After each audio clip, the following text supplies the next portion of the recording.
పశ్చిమ గోదావరి జిల్లా బొట్టాయిగూడు మండలం దొరమాడు గ్రామానికి దగ్గరలో వెలిసినటువంటి మాతృశ్రీ గుబ్బల మంగమ్మ తల్లి ఆలయం స్థల పురాణం ప్రకారం సుమారు 55 ఏళ్ల క్రిందట బొట్టాయిగూడికి చెందిన కరాటం కృష్ణమూర్తి గారు అడవిలో వెదురుగడలు తెచ్చేందుకు వెళ్లారు.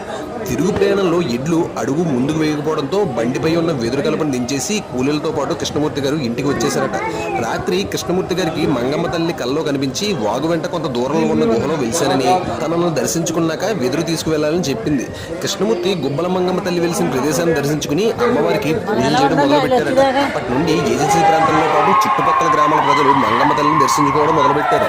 ఆదివాసీల ఆరాధ్య దైవంగా కొలుస్తున్న గుబ్బల మంగమ్మ తల్లికి గిరిజనులే పూజారులు. వారే పూజ కార్యక్రమాలు నిర్వహిస్తారు. గిరిజనులు పూజలు చేసి నైవేద్యాలు సమర్పించడం ఆనవాయితీగా వస్తోంది.